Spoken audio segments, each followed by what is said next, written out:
Welcome to Islamic Life Coach School Podcast. Apply tools that you learn in this podcast and your life will be unrecognizably successful. Now your host, Dr. Kamal Akhtar. Hello everyone. Peace and blessings be upon all of you. Today we're going to be talking about blame and regret. Regret is a feeling that happens when we blame ourselves. Blaming is a thought, regret is a feeling. Both optional. Both very closely tied. Today let's start by asking, is there an upside to regret? And as usual, every emotion has its function. Everything created serves a function, and that includes regret. It is when our primal brain latches onto regret and hyper-focuses on it is when we indulge in it. That is when we suffer. So yes, there's an upside to regret if we use this emotion to change our lives moving forward. But we make many emotions habitual, indulgent, where we continue to feel them long after they stop to serve a purpose. This happens because of the brain's negativity bias. During evolution, it paid off much better if we remembered the danger, like a poisonous berry, so we could avoid it in the future and survive. It didn't pay off to remember a beautiful flower. This led to a negativity bias, which basically says we have a stronger tendency to remember the negative experience than we do a positive one. With this explanation, whenever we feel a negative emotion, that becomes the default. Same is true when it comes to the emotion of regret.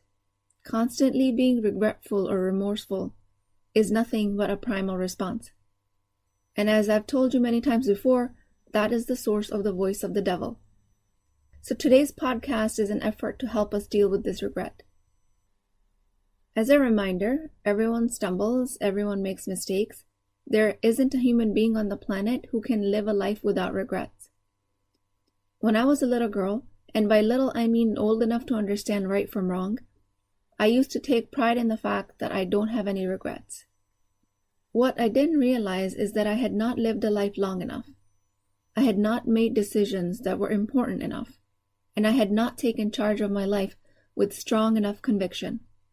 Which is why, back then, it was easy for me to say that I don't have any regrets. If you live a long enough life with enough meaning and contribution, you are bound to collect regrets. So not having any regrets is not a badge of honor. It is a sign that you're living a life well under your potential. This is not permission to take actions with callous disregard. I'm not saying be careless, since the regrets are inevitable. I'm saying even with the right intentions, if we end up with regrets, then we deal with them constructively. Also, if you feel regret but you immediately suppress it, it will get trapped in your body and still manifest. And if you never feel regret or remorse, there's a high chance of pathology, like psychopathy. So, if you're dealing with regret, then you're not a psychopath, which is excellent news. Now let's figure out how to deal with the regrets in a healthier manner.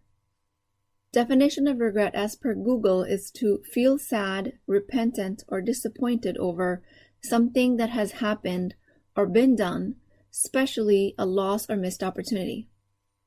This idea of lost or missed opportunity is so fascinating to me because when we are ruminating over an argument we had, we remember how many things we should have said. We are collecting regret without any benefit. This lost or missed opportunity, since it happens always in regards to the past, like something we wish we would have done, or wouldn't have done, or didn't do, this dwelling in the past is non-constructive, because we know the past is a circumstance. It cannot be changed. It is neutral. Also, if you did not have the perfect childhood, if you had financial, social, or health constraints in the past, it is entirely possible you're collecting a lot of regret all through blame. The past is gone. The way it only affects you now is through your thoughts. And if you're blaming yourself with your thoughts, then regret is inevitable. Just like all of negative emotions, regret is present to facilitate learning. It is a highly effective teacher. Without regret, we would hardly learn from our past mistakes. Wishing things were different, blaming yourself for being at the wrong place at the wrong time, saying the wrong things, regretting being harsh towards your children, not always taking the right actions. All of this is past-focused. Regret is past-focused. Similarly, maybe you regret having passed a job opportunity or opportunity to travel. or you had an opportunity to sign up for coaching and you didn't. All regret is optional, since it is created by your thoughts. Thoughts like, this should not have happened, I should have known better, and the like. So since we've established that everyone on the planet, short of psychopaths, carries some weight of regret, it is not about if you've made a mistake or not. It is about how much it's affecting your life afterwards. Neuroscience proves the rate of success depends on the speed of recovery after making a mistake. Meaning, and listen up, you might want to drop everything you're doing, especially if you're listening passively to this podcast. Pay attention here, because success is inversely related to the time you spend in regret. People who are more likely to dwell into regret will miss more opportunities of success, because regret begets regret. Success does not come from not having any regrets. It's about how long you linger in it. It is never about completely avoiding regret. Studies have proven the shorter the time you dwell in regret, the more chances of success. So now I'm going to teach you guys how to actually shorten this time of regret. The first example has to do with the cognitive bias called sunk cost fallacy. This bias describes a human cognition error that when we invest emotions, time, effort, money into an endeavor, we have a tendency to continue even if we know the cost will outweigh the benefit. We become blind to the high price we are paying by continuing to invest in the task because we are afraid of the regret we'll feel when we see the task fail.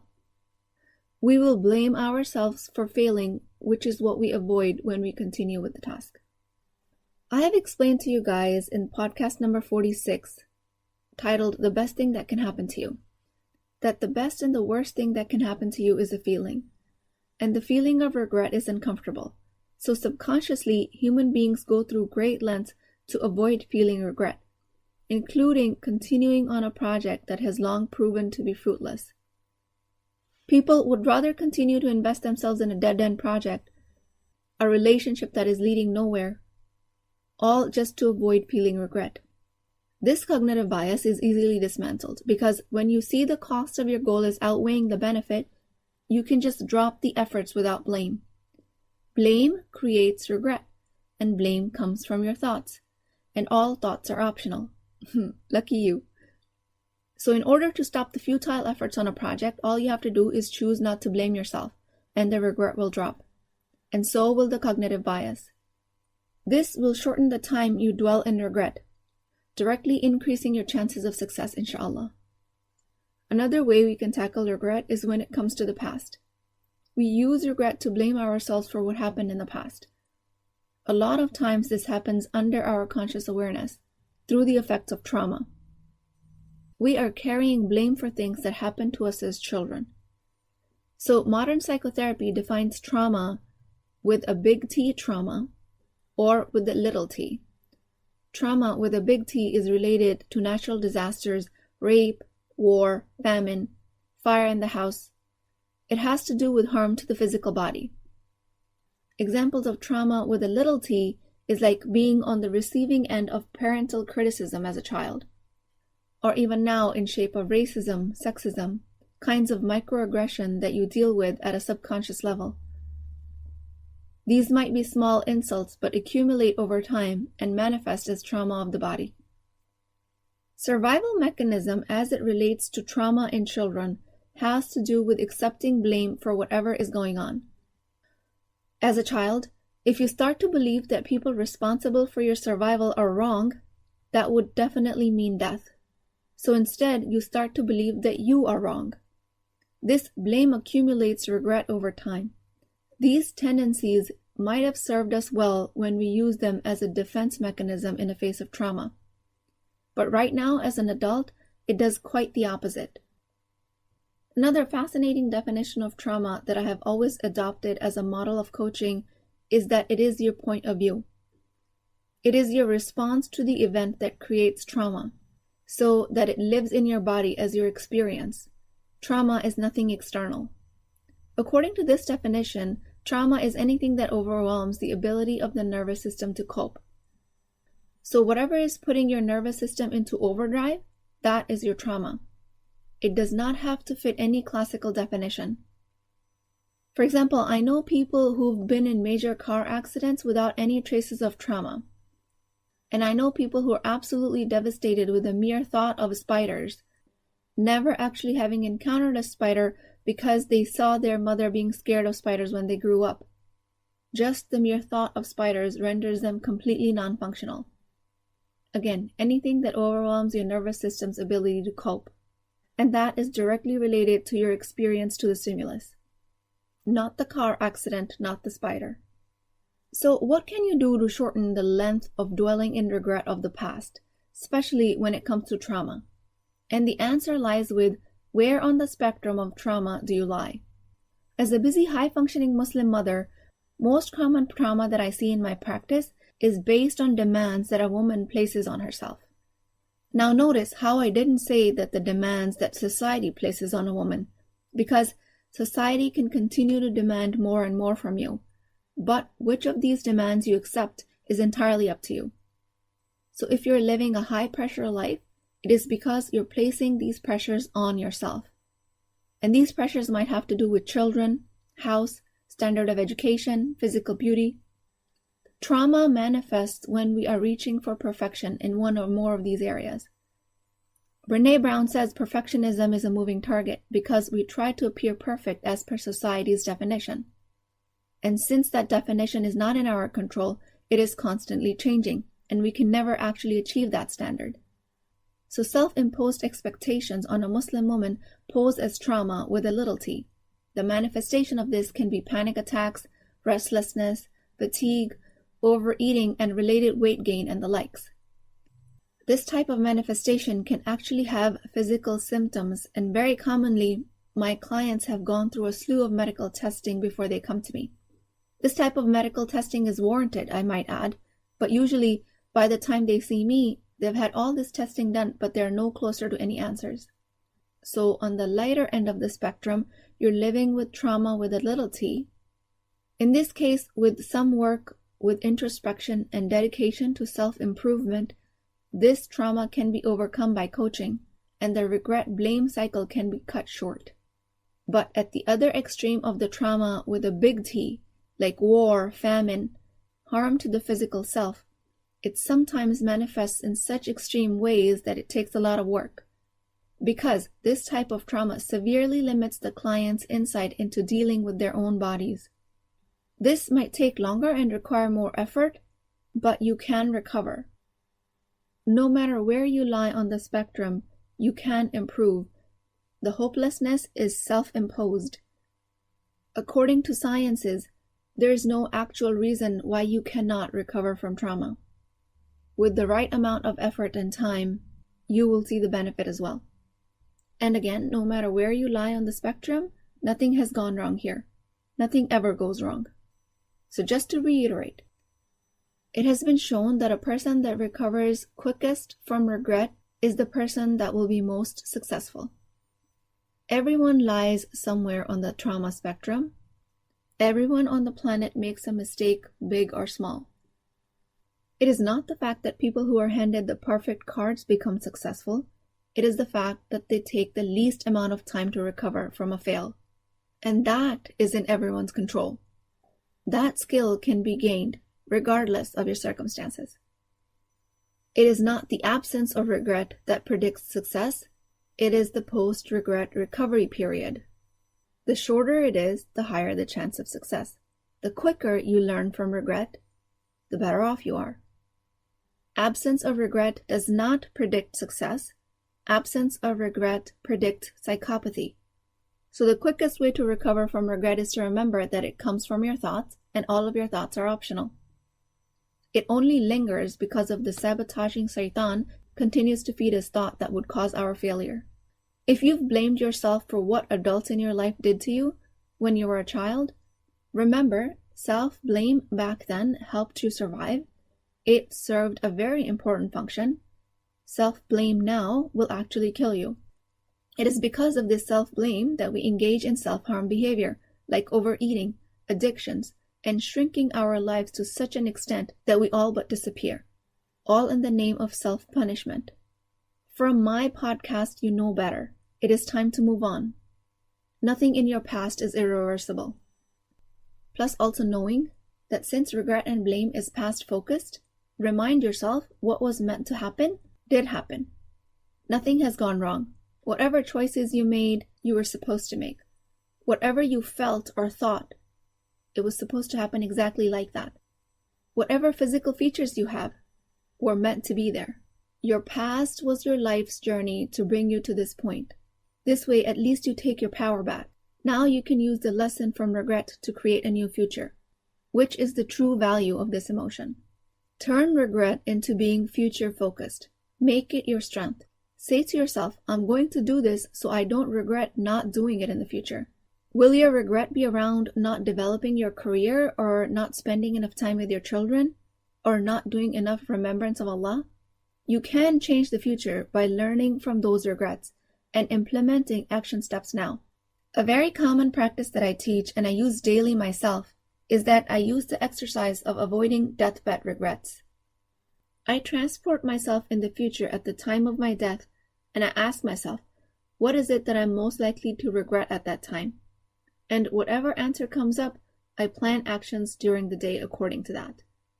I plan my upcoming weeks, months, just so I can ensure I tried my best taking the appropriate actions so I actually have a chance of avoiding those regrets. My biggest personal deathbed regret that I'm working to avoid right now is not touching as many lives as possible with this work, and I'm working hard at it. So I do believe that regret was created as a useful emotion for us to create a different future. But I also believe that in Shaitan's hand, it gets misused and we use it to badger ourselves. This prolongs the regret recovery time, which blocks our success, which is Shaitan's main goal. Again, remember, the presence of regret itself does not block success. So let's review the pointers we've talked about so far.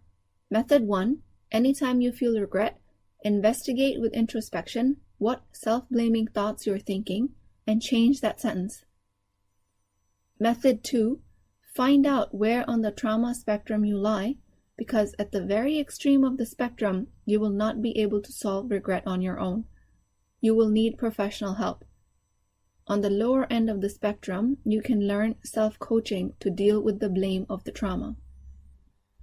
Method 3, use regret to create a new future. Imagine what you will regret a week from now, a year from now, 10 years, or at the end of your life. Define all of your regrets and design your life to avoid them. All of these methods will shorten the recovery time from ongoing regrets.